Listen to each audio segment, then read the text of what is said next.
السلام علیکم ورحمۃ اللہ وبرکاتہ۔ محترم حضرات، معزز خواتین، عزیز طلبہ و طالبات، آج کے سبق میں ہم علامات وقف کے بارے میں جانیں گے۔ بسم اللہ الرحمن الرحیم۔ محترم حضرات، قرآن پاک کی تلاوت میں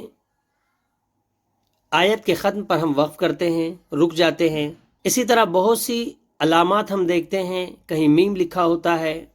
کہیں تو لکھا ہوتا ہے، کہیں جیم لکھا ہوتا ہے، کہیں لام الف لکھا ہوتا ہے۔ ان میں سے کس جگہ رکنا ہے، کس جگہ نہیں رکنا ہے، اسی کے بارے میں آج کے سبق میں ہم جانیں گے۔ یہاں دیکھیے، میم یہ وہ علامت ہے جو وقف لازم کی علامت اسے کہتے ہیں۔ قرآن پاک میں تلاوت کے دوران آیت کے درمیان میں ہم دیکھتے ہیں کہیں کسی آیت کے اوپر بھی میم لکھا ہوتا ہے، کہیں درمیان میں میم لکھا ہوتا ہے۔ تو جہاں بھی میم لکھا ہو ہمیں لازماً وہاں رکنا ہے، کمپلسری ہے رکنا وہاں پر۔ وقف لازم کی علامت ہے، یہاں ضرور ٹھہرنا چاہیے۔ اسی طرح تو یہ وقف مطلق کی علامت ہے، یہاں بھی ٹھہرنا چاہیے۔ جیم یہ وقف جائز کی علامت ہے، یہاں ملا کر پڑھنے کی اجازت ہے، بہتر ہے کہ ٹھہر جائیں، اگر نہ ٹھہرنا ہو تو ملا کر پڑھنے کی بھی اجازت ہے۔ لام الف، یہ دیکھیے، یہ علامت کبھی آیت کے اوپر آ جاتی ہے، گول دائرہ ہوتا ہے آیت اور اس کے اوپر یہ علامت ہوتی ہے۔ تو گول دائرے پر آیت کے اوپر یہ علامت اگر ہو تو وہاں ٹھہر بھی سکتے ہیں، نہیں بھی ٹھہر سکتے ہیں، ٹھہرے یا نہ ٹھہرے کوئی مسئلہ نہیں ہے۔ لیکن جہاں تلاوت میں آیت نہیں ہے، درمیان میں لا لکھا ہوا ہے، تو وہاں نہیں ٹھہرنا چاہیے، ہمیں ملا کر پڑھنا ہے وہاں پر۔ اسی طرح یہ جو علامات ہے یہ قرآن پاک میں جہاں بھی آ جائے یہاں ہمیں نہیں ٹھہرنا بہتر ہے، ہمیں ملا کر پڑھنا چاہیے، لیکن اگر کوئی تھک کر ٹھہر جائے تو رکنے کی اجازت بھی ہے۔ سکتہ، وقفہ، یہ دو علامات ایسی ہیں جہاں پر بھی ہو قرآن پاک میں وہاں ہمیں رکنا ہے، آواز تو توڑ دینا ہے لیکن سانس نہیں توڑنا ہے، سانس جاری رہے گی، آواز رک جائے گی۔ سکتے میں تھوڑی دیر کے لیے ہم آواز کو روک لیں گے اور پھر کنٹینیو کریں گے۔ وقفے میں کچھ زیادہ دیر تک آواز کو روکیں گے، لیکن سانس دونوں صورت میں نہیں ٹوٹنا ہے۔ یہ گول دائرہ، گول دائرہ یہ آیت کی علامت ہے۔ وقف تام بھی اسے کہتے ہیں، گول دائرہ آیت کی علامت ہے۔ یہ جہاں بھی آئے ہمیں یہاں وقف کرنا ہے، یہ سینٹنس جہاں ختم ہوتا ہے اس جگہ یہ آیت کی علامت ہوتی ہے، لہٰذا ہمیں یہاں وقف کرنا ہے، رکنا ہے۔ اس کے علاوہ بھی بعض علامات ہے جو قرآن پاک میں ہوتی ہے، جیسا کہ ایک ہے وقف النبی صلی اللہ علیہ وسلم۔ یہ اس جگہ لکھا جاتا ہے جہاں پر آپ صلی اللہ علیہ وسلم رکے تھے، لہٰذا ہمیں وہاں وقف کرنا چاہیے۔ اسی طرح وقف جبرائیل یا وقف منزل یا وقف منزل بھی لکھا ہوتا ہے، تو وہ جہاں لکھا ہو وہاں پر بھی ہمیں وقف کرنا ہے، اس لیے کہ حضرت جبرائیل علیہ السلام نے تلاوت کے دوران وہاں وقف کیا تھا۔ تو محترم حضرات، یہ چند علامات تھی، ان کی رعایت کے ساتھ اگر ہم تلاوت کریں گے تو امید ہے کہ ہم قرآن پاک کی تلاوت میں غلطی نہیں کریں گے۔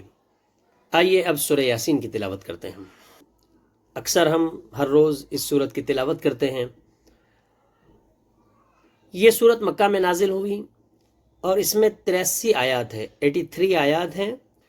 اور رکوع 5 ہے۔ اعوذ باللہ من الشیطان الرجیم، بسم اللہ الرحمن الرحیم۔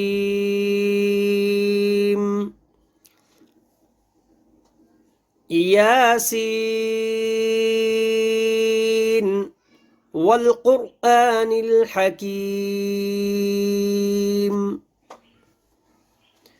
یاسین، یہاں کون سا مد ہوگا؟ یہاں ہے مد لازم حرفی مخفف، اس لیے کہ حروف مقطعات میں حرف مد کے بعد جزم آ رہا ہے۔ انک لمن المرسلین علی صراط مستقیم۔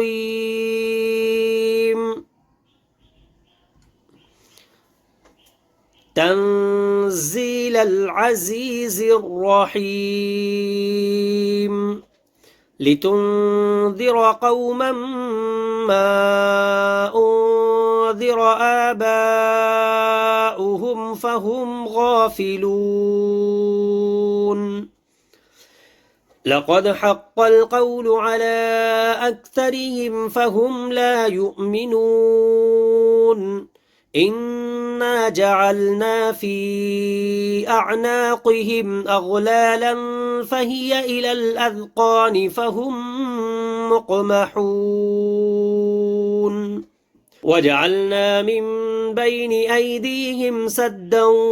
ومن خلفهم سدا فأغشيناهم فهم لا يبصرون وسواء عليهم أأنذرتهم أم لم تنذرهم لا يؤمنون إنما تنذر من اتبع الذكر وخشي الرحمن بالغيب فبشره بمغفرة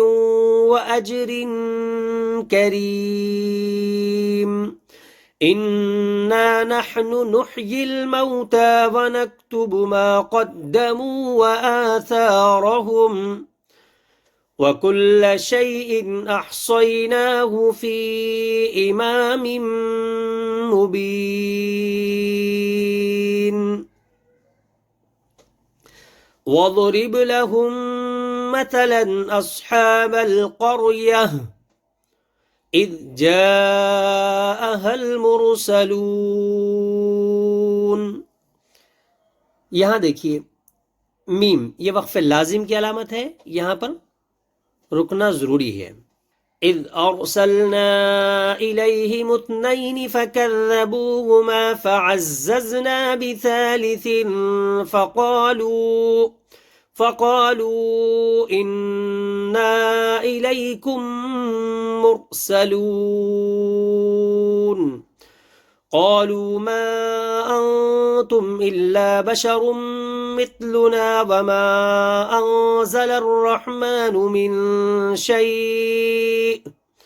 وما أنزل الرحمن من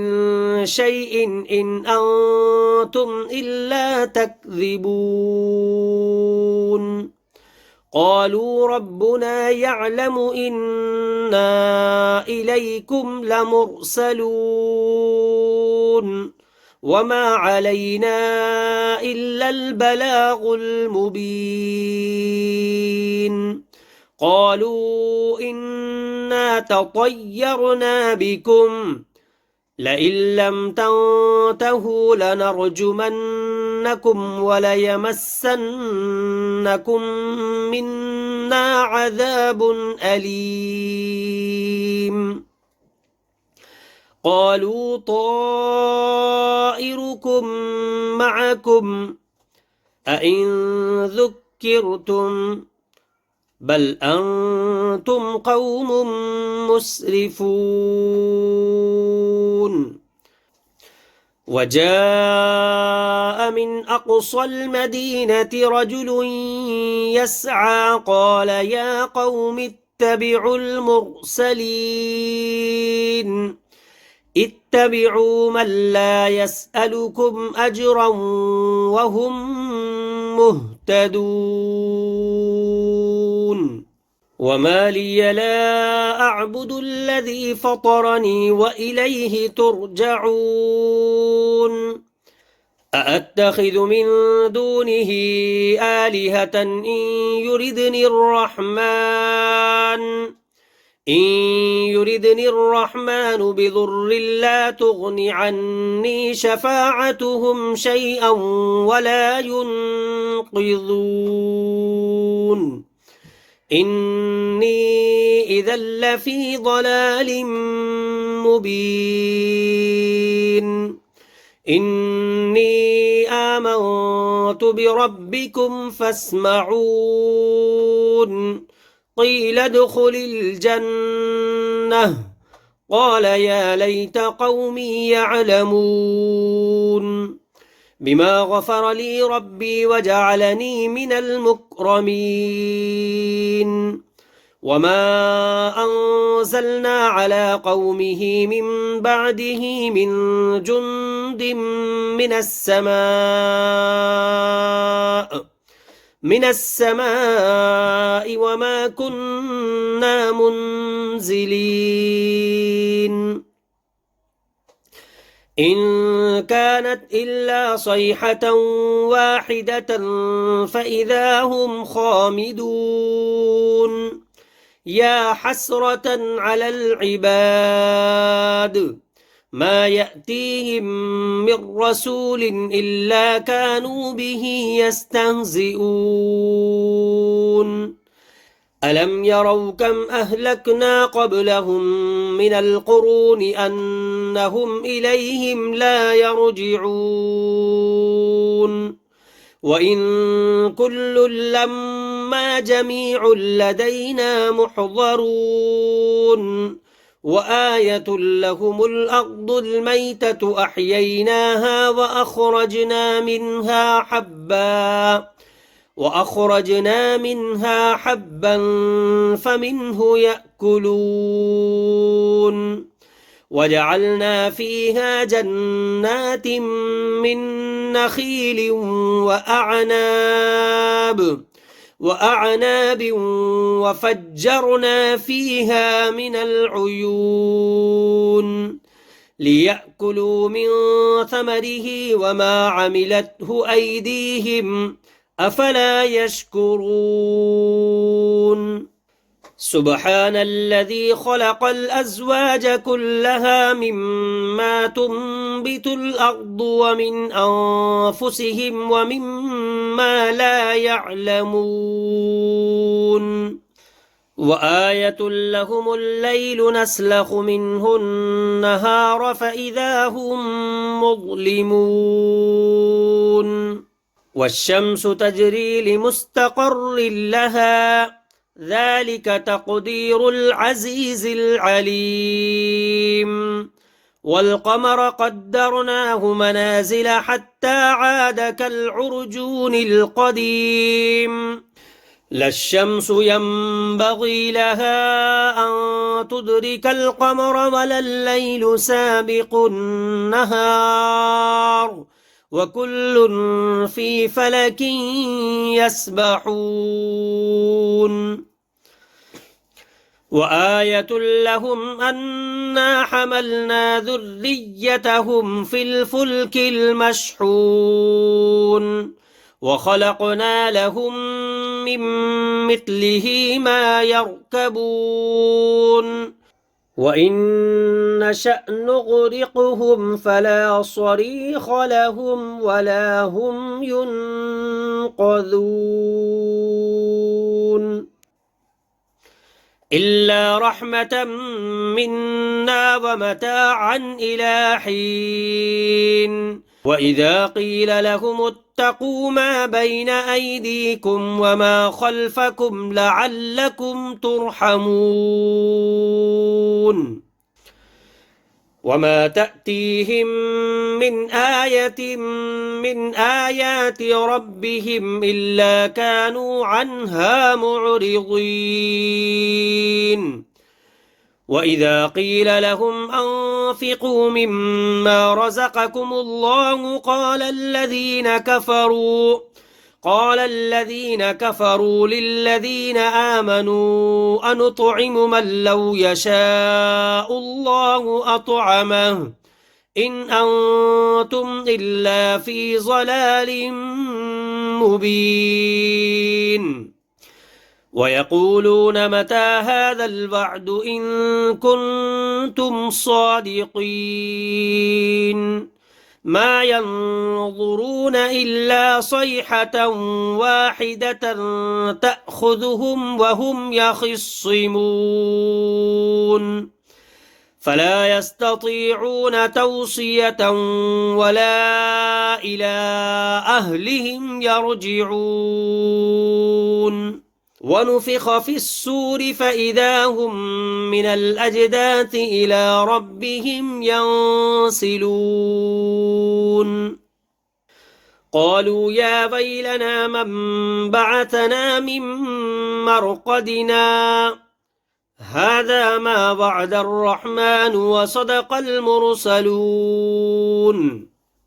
إن كانت إلا صيحة واحدة فإذا هم جميع لدينا محضرون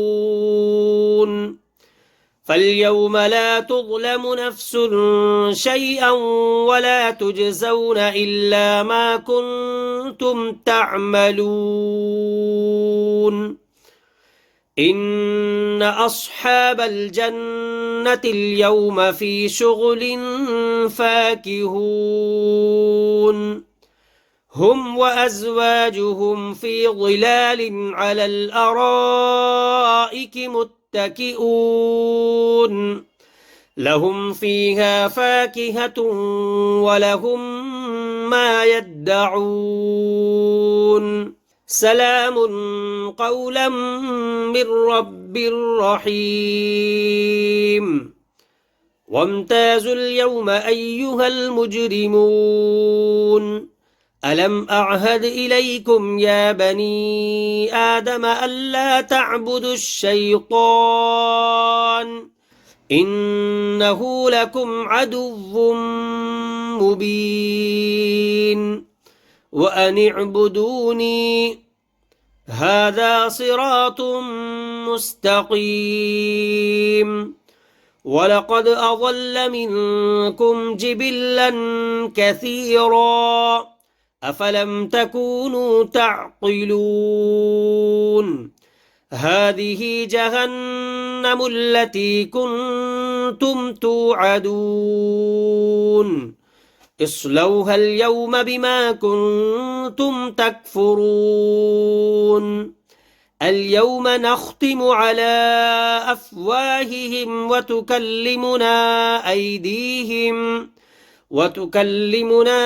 أيديهم وتشهد أرجلهم بما كانوا يكسبون ولو نشاء لطمسنا على أعينهم فاستبقوا الصراط فأنى يبصرون ولو نشاء لمسخناهم على مكانتهم فما استطاعوا مضيا ولا يرجعون ومن نعمره ننكسه في الخلق أفلا يعقلون وما علمناه الشعر وما ينبغي له إن هو إلا ذكر وقرآن مبين لينذر من كان حيا ويحق القول على الكافرين أولم يروا أنا خلقنا لهم مما عملت أيدينا أنعاما فهم لها مالكون وذللناها لهم فمنها ركوبهم ومنها يأكلون ولهم فيها منافع ومشارب أفلا يشكرون واتخذوا من دون الله آلهة لعلهم ينصرون لا يستطيعون نصرهم وهم لهم جند محضرون فلا يحزنك قولهم إنا نعلم ما يسرون وما يعلنون أولم ير الإنسان أنا خلقناه من نطفة فإذا هو خصيم مبين وضرب لنا مثلا ونسي خلقه قال من يحيي العظام وهي رميم قل يحييها الذي أنشأها أول مرة وهو بكل خلق عليم الذي جعل لكم من الشجر الأخضر نارا فإذا أنتم منه توقدون أوليس الذي خلق السماوات والأرض بقادر على أن يخلق مثلهم بلى وهو الخلاق العليم إنما أمره إذا أراد شيئا أن يقول له كن فيكون فسبحان الذي بيده ملكوت كل شيء وإليه ترجعون صدق الله العظيم.